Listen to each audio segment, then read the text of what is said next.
Hebrew word study on the word worship from John 4:23. John 4:23 in the King James says, "But the hour cometh, and now is when the true worshippers shall worship the Father in spirit and in truth, for the Father seeketh such to worship him." So that word we're looking for there in the Greek is Strong's Greek number 4352.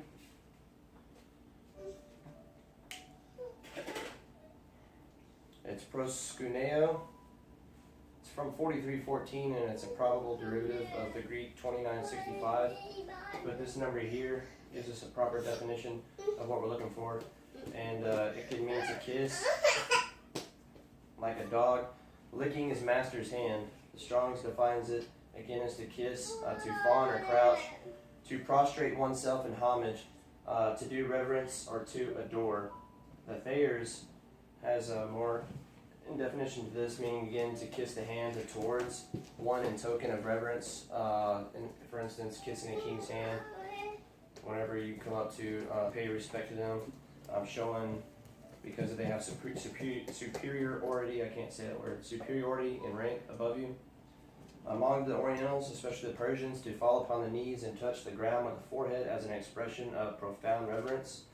And in the Brit Hadashah New Testament, by kneeling or prostration to do homage to one or make obeisance, whether in order to express respect or to make supplication. Use of homage shown to men and beings of superior rank. When we look in our apostolic Bible polyglot on page 291, we'll find where this number here is used in the Septuagint throughout the Tanakh. And the polyglot defines it as to prostrate oneself to a higher authority, do obeisance. And there's so many examples, again, that you'll find where this same Greek word is used in the Septuagint, and we can find our Hebrew number by doing so.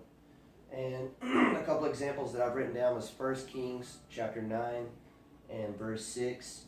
And it's Yahweh speaking to Solomon. And I'll scroll there real quickly and read that one. I got just a few examples I'd like to read off so we can see the context of this word and its usage. And that's again 1 Kings chapter 9 verse 6. But I'm going to start at verse 1 so we can get the context. It says, chapter 9, verse 1 of 1 Kings, "And it came to be when Solomon had finished building the house of Yahweh and the house of the sovereign, and all the desire of Solomon which he was pleased to do, that Yahweh appeared to Solomon the second time as he appeared to him at Gibeon. And Yahweh said to Solomon, I have heard your prayer and your supplication that you have made before me. I have set this house apart, which you have built to put my name there forever, and my eyes and my heart shall always be there. And you, if you walk before me as your father David walked, in integrity of heart and in uprightness, to do according to all that I have commanded you, if you guard my laws and my right rulings, then I shall establish the throne of your reign over Israel forever. As I promised David your father, saying, there is not to cease a man of yours on the throne of Israel." In verse 6 is where we will find our Hebrew word. "If you at all turn back, you or your sons, from following me, and do not guard my commands, my laws, which I have set before you, but you shall go and serve other mighty ones," and our word here is bow, and it says, "and bow yourselves to them," and then this is the wrath that Yahweh will do, or the consequences if they don't follow his commands. "Then I shall cut off Israel from the face of the soil which I have given them, and send away from my presence this house which I have set apart for my name, and Israel shall be a proverb and a mockery among all peoples."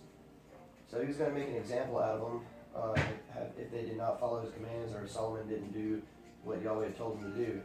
And our word there in verse 6 was bow, so we can see that the Hebrew word there can mean to bow, as we read in the Greek and the Thayers, that it meant to bow down before another, to show obeisance or reverence toward a higher superiority or being of rank.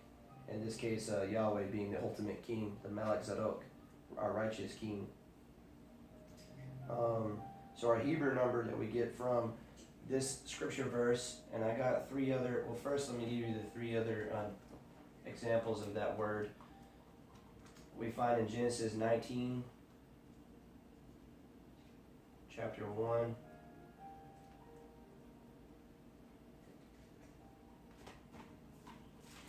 I mean, 18 too.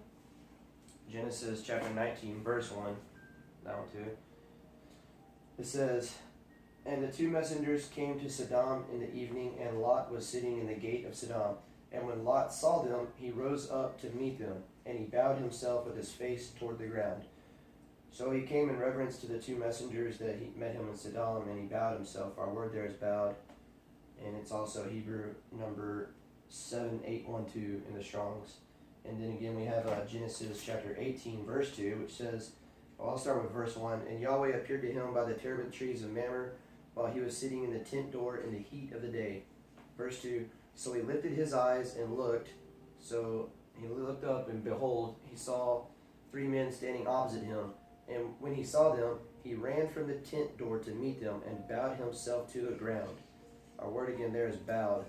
"And said, Yahweh, if I have now found favor in your eyes, please do not pass your servant by." So we see that it's that our word worship is starting to look like a word to show reverence, respect, a deep respect for your king, by bowing oneself to the ground, or putting yourself, basically submitting yourself below them, making it show that they're of higher authority than you, showing your respect to them. And then we also have Exodus chapter 4 and verse 31, and this reads, and I'll start at verse 28 for some context here. "Moshe then told Aaron all the words of Yahweh who had sent him, and all the signs which he had commanded him. And Moshe went with Aaron and gathered together all the elders of the children of Israel. And Aaron spoke all the words which Yahweh had spoken to Moshe. Then he did the signs before the eyes of the people." Verse 31, "And the people believed, and they heard that Yahweh had visited the children of Israel, and that he had looked on their affliction, and they bowed their heads and did obeisance." In the King James it says worshipped there instead of bowed, but the scriptures has it as bowed their heads. So it's a more proper translation. And then we got Job chapter 1 verse 20, and flip over there. Goodness.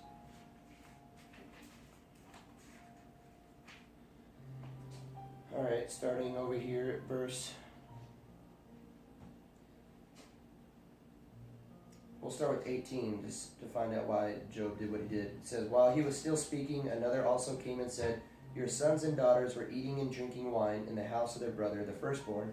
And see, a great wind came from the wilderness and struck the four corners of the house, and it fell on the young men, and they are dead. And I alone have escaped to inform you." Verse 20, "Then Job rose up and tore his robe, and shaved his head, and he fell to the ground and did obeisance. And he said, Naked I came from my mother's womb, and naked I return there. Yahweh has given, and Yahweh has taken away. Blessed be the name of Yahweh." And then there's another scripture in Job where he says, "Though he slay me, still I will trust him." So Yahweh was just doing obeisance and revering his creator by falling to the ground and adoring him and praying and supplicating to him. Alright, so in the ancient, Benner's Ancient Hebrew Lexicon, we'll find this word shachah, and it's on page 274 and 275, and it's number 1468. Alright, well first let me write the Strong's Hebrew number for this. It was 7812, and then it was Shahab, and it was the Hay, the Het, Shin. Alright, draw a line under here. So in Benner's Ancient Hebrew Lexicon, it was on page 274, 275, and we're looking for number 1468. letter H, subsection V, and then we'll get our ancient characters here. We have the hay, the het, and the shin. And that is worship. So the action is to bow. Concretely and abstractly we don't know, and it's a bowing to another respect. So bow, it means when you do this action, you're paying homage to another one by bowing low or getting on the knees with the face to the ground. Basically submitting to the will of the other person is what you're doing, and showing that they have the authority over you. You're paying respect and showing reverence to the one that has superiority over you. In this case, our King, Yahweh. We would be wanting to pay our homage to Him, bow our face to the ground to Him, because He is the only, the Almighty, the High,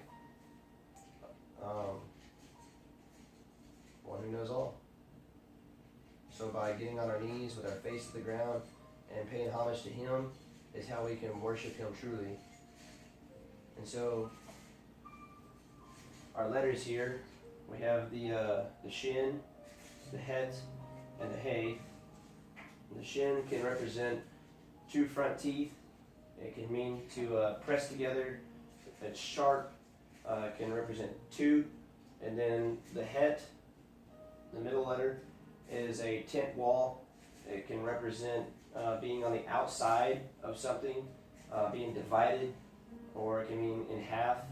And then we have the hay, which is a man with his arms raised, and it can mean that he is looking upon something, like we saw Lot looking upon or not Lot, but I believe it was Jacob, who was in Genesis chapter 18, verse 2, where he was in his tent, and he lifted his eyes, and behold, he saw three men coming, three messengers of Yahweh, and he ran out to greet them, and he did obeisance to them. He did this action to bow before them.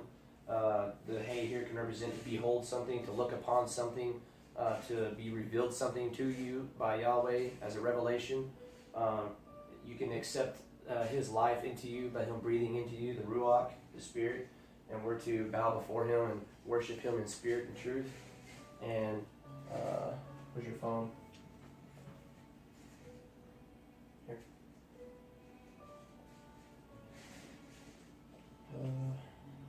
Messages.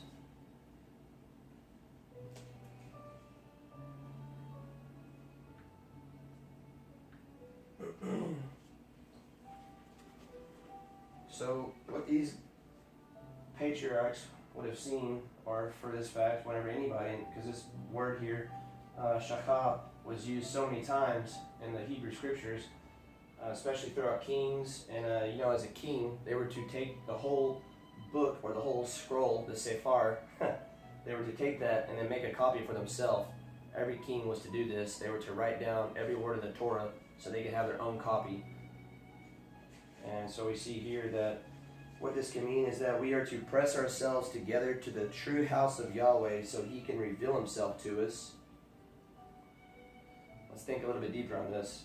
By pressing on the right side of the fence, or that tent wall, we won't be divided, and we can behold Him, Yahweh, our Creator, our true King, our Melech.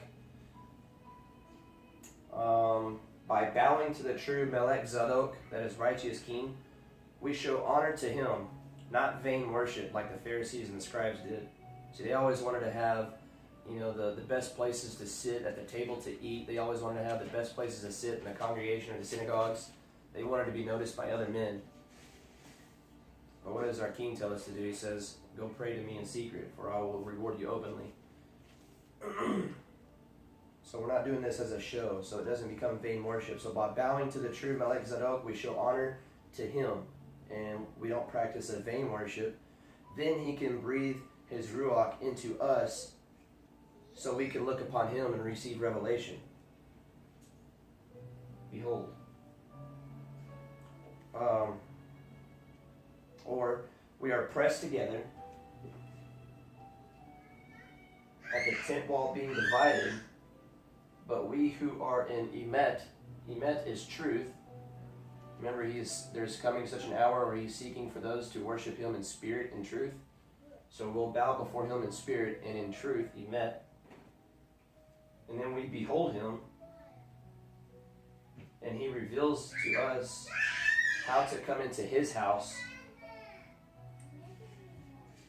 so that we are not on the outside of this tent wall looking in.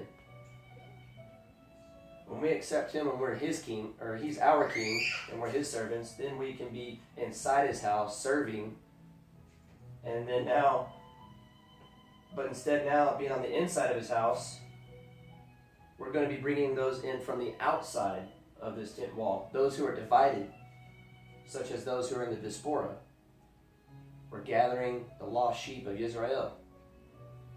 We are the spiritual house of Israel. So you see what we're doing here now is we're going to be on the correct side of this wall here. We're no longer divided. We can behold our king, and he can reveal to us how to bring those others inside of his true house with his name on it, because he dwells in the tents of Shem.